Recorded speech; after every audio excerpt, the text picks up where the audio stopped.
This is the fourth installment of a multi-part series on the Spanish Civil War. If you want to watch the previous parts, I will leave links to those in the description.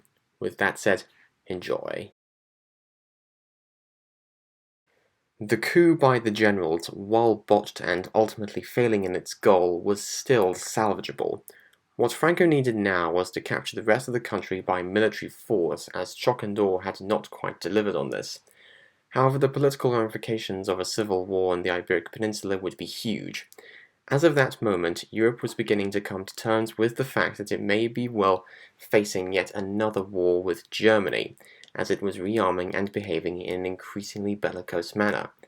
This meant each nation wished to secure as many allies as possible in the coming winter, and the side with Spain in allegiance would have a crucial advantage. A nation that had a large stake involved was France, bordering Spain to the north. Prime Minister Léon Blum knew that a Francoist Spain would be Hitler's ally and would put the nation at risk of being invaded from two fronts. Understanding the stakes, many in the French government sought to sell or even grant aid to the Republicans to prevent this outcome. However, it was not so simple, as there were also many Frenchmen who sympathized with the Nationalists, bracing their strength for standing up to the communist rabble. They lobbied for military aid to be blocked. Meanwhile, the British also understood the consequences of a fascist Spain. Prime Minister Stanley Baldwin too wanted to send aid. However, there was concern that if they brazenly supported the Republic, their relations with Germany and Italy would be poisoned. To get around this, he proposed a treaty of non-intervention where he would ask nations of Europe to pledge that they would not grant support to either side in the conflict. This was officially signed by Britain, France, Italy, and Germany. However, the latter two would hardly abide by it. Mussolini was enthusiastic about sending dozens of bomber aircraft and lending naval support, as the establishment of a fascist regime that was indebted to him would prove to be a vital boon to his plans. Hitler had similar ideas and privately met with Franco whilst this was going on. Something that the Germans also wanted was to test their new weapons, as they were developing their growing army. Spain would be the perfect opportunity for this and began giving an assortment of their best equipment, including panzer tanks, artillery guns, and military expertise from their generals and volunteers. The most famous contribution was the Condor Legion, the German air corps that served in many bombing campaigns throughout the war. The Nationalists would also receive financial and material support from a number of other foreign non-state institutions. Catholics from all over the world were sympathetic to their cause given the anti-clericalism in the Republican zone. The Holy See in the Vatican gave their full approval of Franco, and Catholics made donations and gave them property to rely on in the war effort. They would also receive oil shipments from Texas Oil Corporation in the United States, whose CEO despised the lefty Republicans. This will also be highly important, because the side that cannot refuel its mechanical war isn't exactly going to have an easy time, a lesson which the Republicans would learn dearly. They'd also receive trucks from none other than Henry Ford himself, who was a sympathizer to their cause. Meanwhile, Joseph Stalin, having recently heard of the news, was eager to secure an ally to the west of Europe.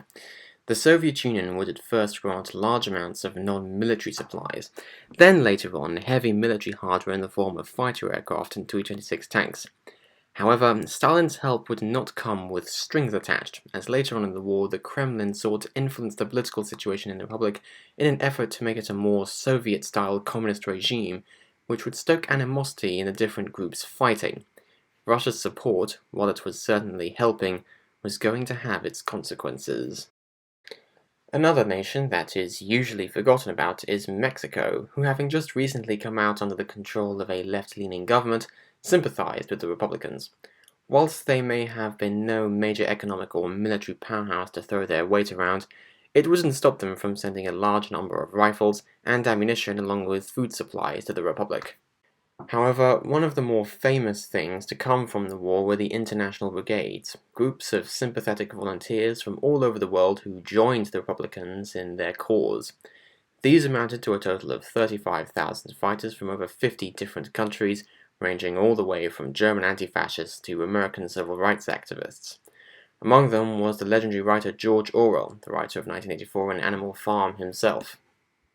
The war would be widely covered in newspapers and become an international sensation. A known example of this were the writings of Ernest Hemingway, who had come to Spain to report on the American newspaper alliance. He would go on to write further about his experience close to the front line. Calling this war an internal affair at this point would be a fallacy, as it was now something which the entire world was invested in. Later that August, Franco and his staff planned their next move. He believed that if he could capture Madrid quickly, then the rest of the Republic would rapidly collapse, as it was a vital center to their operations. The nationalists became confident that shock and awe could succeed, and that if a swift attack was executed correctly, then the war could be over by the end of the year. Early that October, the nationalists began a three-pronged offensive attacking the capital from multiple directions. At first, the assault was able to rapidly advance, thwarting all resistance in its way. The Republicans were currently relying on the Metropolitan Army and the People's Militias, neither of which were experienced in combat nor well equipped, suffering from constant ammunition shortages.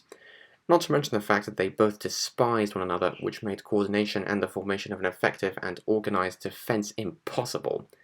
The advance was so fast that by the 21st of October, the nationalists were only 30 kilometers from the city. In that moment, it seemed like Madrid was going to fall soon. However, the citizens of Madrid were not going to give up so easily. Largo Caballero, the leader of the communists, used his charisma to rally the divided left-wingers, and with the help of the recent Soviet support, began fortifying the city.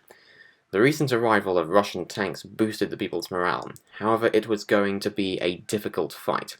As the nationalists began sending planes to bomb Madrid into submission, it would be some of the first terror bombings on civilians in history. People began to flee in horror, causing the streets to become filled with refugees. Nonetheless, the nationalists' advance was beginning to slow down by the end of October, frustrating the generals. Russian fighter planes are now in the skies, meaning that they no longer had complete air superiority, as frequent battles are now taking place above. Almost every civilian in Madrid was tasked with digging a network of trench defenses around the city with the help of international brigades. On the 8th of November, the nationalists began their main assault into the city with a force of 40,000, with an objective to cross the river Manzanares, which ran through the urban area. Many in Madrid and throughout the world were confident that this would be a decisive victory for the attackers, hence why many Republican officials began to flee. However, the nationalists soon found themselves encountering incredibly fierce resistance by the international brigades, who were charging them with near-suicidal bravery. The battle devolved into a bloody street fight, and both sides were taking heavy casualties in what was a slow war of attrition which they did not intend. By the 16th of November, the advance had completely stalled just behind the river that they were meant to cross. They tried one last offensive on the 19th, but this too was unable to break through the stubborn defenses. Franco, still determined to capture Madrid, opted to surround the city and lay siege to it by capturing the territory to its north and east. An offensive was planned on the 29th of November, supported by tanks and German bombers. This culminated in the Battle of Coruña, and while the nationalists routed the first line of Republican troops, a division of Russian tanks were able to hold the line, preventing a major advance. By the 9th of January of 1937, this attack had ground to a halt. More offensives were launched in Jarama and Guadalajara. However, by this point, the Republicans had gained a numerical superiority in the region, and these two did not achieve their primary objectives. This was a major victory for the Republicans, and morale amongst the soldiers was greatly boosted. Franco would have to come to terms with the fact that his original strategy was going to have to be abandoned. However, in the north, things were a little different. The region was isolated, and the Republican troops there were having a difficult time bringing supplies and reinforcements.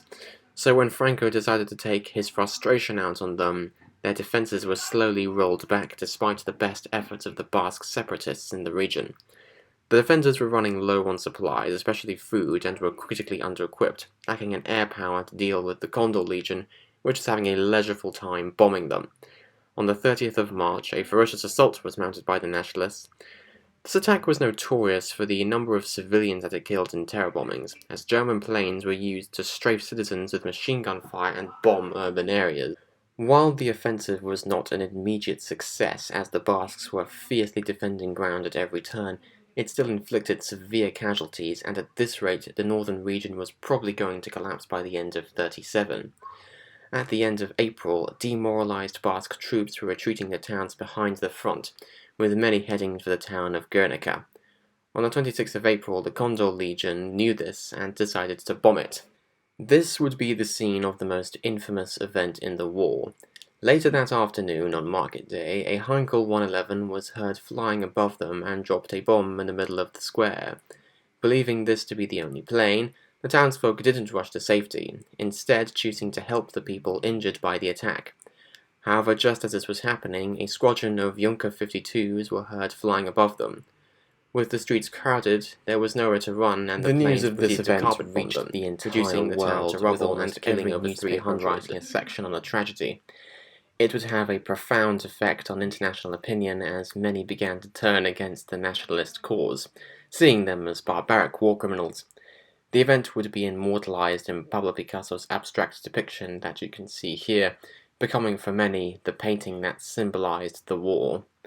The concept of terror bombing civilians was quite new to the world at this point. However, Guernica would only be a foreshadowing of many horrors to come.